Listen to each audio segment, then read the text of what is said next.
Thank you very much. Thanks for the audience. I noticed that people are tending to the right side of the room. I understand that. It's the last one. So my name is Rolando Chacón. I am from Spain, from Barcelona, UPC. And I have been structural designer for some years and also working on digital twins. So this is a little bit of my experience on both sides. Here we can see on the left one platform for digital twins in which we can see numerical models, classical numerical models for structural engineering, validated with sensor data, okay? In this case, deflections. On the right side, we can see operational model analysis. So the data here is validated with accelerometers, acceleration.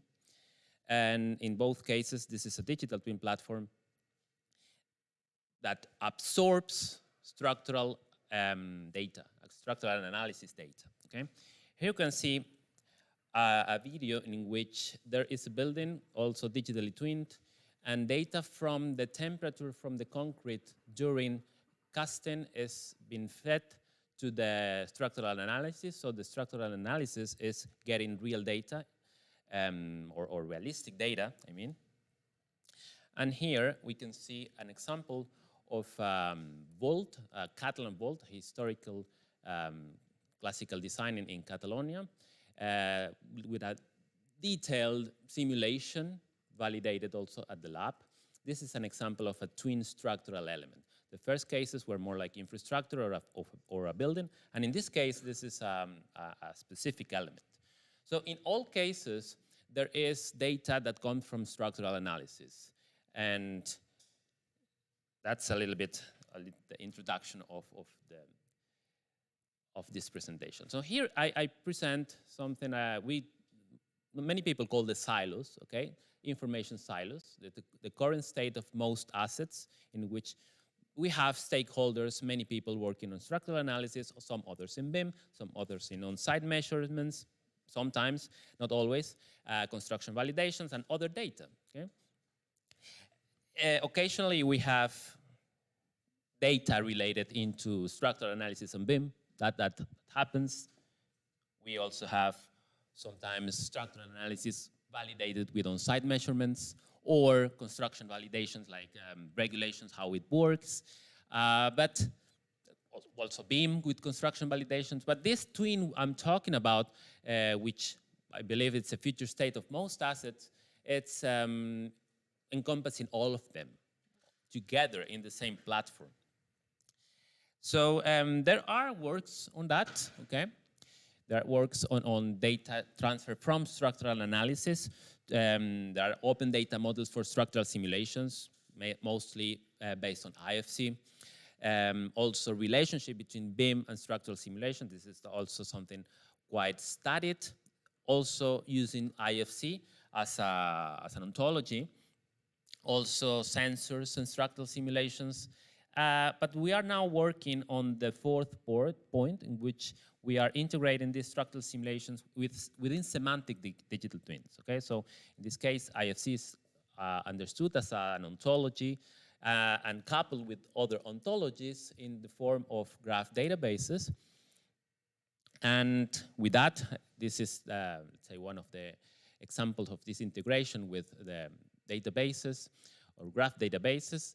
And we see the BIM model, sensors, structural analysis, and other digital models that could be also fed, like GIS, for instance, all in the same real asset, okay? So the way of encompassing all this information we're working with is knowledge graphs. So the case study is one bridge located in Spain, which we have this digital twin platform on the left encompassing this information. This is the actual bridge, while it was load tested before service. And so as a general point, we see that in a general context, this type of bridges, there is a need of, let's say, develop a monitoring plan. There is a need of understanding and putting together all sensors. There is a need of simulation, and also this simulation sometimes is verified and validated with guidelines, like Eurocodes, let's say. So in this specific case study, we have used then the monitoring plan using IFC.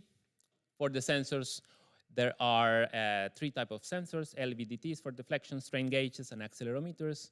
And for the cases of structural analysis, commercial software information has to be rewritten in a way, in this case JSON format, to be compatible with this digital twin web platform.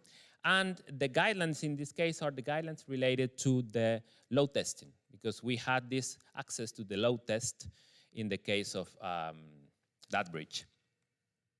So for the case of one of the legs, the 4 legs, this is the monitoring plan. So everything is aggregated in this case IFC using OpenBIM, IFC schema. So this is, the silo is well known if we see that as a silo. When it comes to the sensors, well, in this case, we attached accelerometers, strain gauges, deflection, LVDTs, everything then also processed in the case of the accelerometers, but not only the signal, but also the model analysis related to that signal to have a little bit more condensed and more meaningful data, which is something standard. Also regarded as a silo, this is standard. So in the case of the data was sent to the IoT platform for ease. When it comes to the guidelines, it's also organized in a way that is machine readable.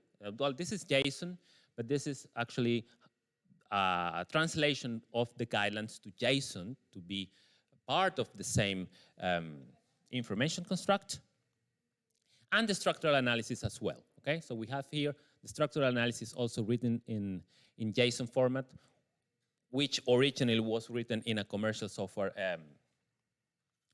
let's say, typical way. So here we have the digital twin, IFC based, in which everything is together, okay? You see that load test comparisons, the structural analysis itself that we, in a classic structural analysis, we see like bending moments, shear diagrams, and so forth. But in this specific case study, there was also a lot of other information like geolocation, GIS, safety management, construction management, risk analysis. So that is a lot of other layers that could be also embedded into the same digital twin if this is encompassed together. So when it comes to this, let's say, conclusion and the structural analysis, why this reflection and these thoughts about digital twins and structural analysis is that now structural analysis data and structural analysts become interconnected players of a vaster interface, okay?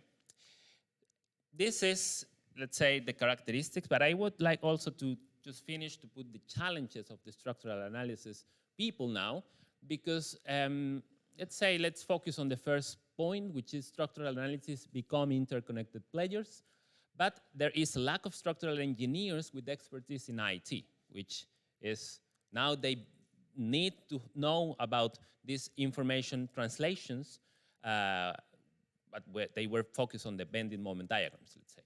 If we now see, well, there are many points, that we will not go into all of them, but let's go to the fourth. Structural models can be then scrutinized by third parties seamlessly, okay?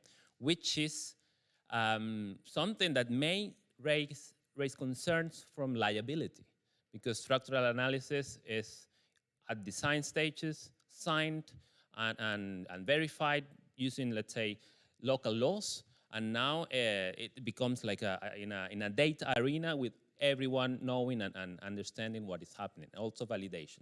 So it's difficult in the sense of it will raise concerns if digital twins are now the data repositories of every piece of information being put together, okay?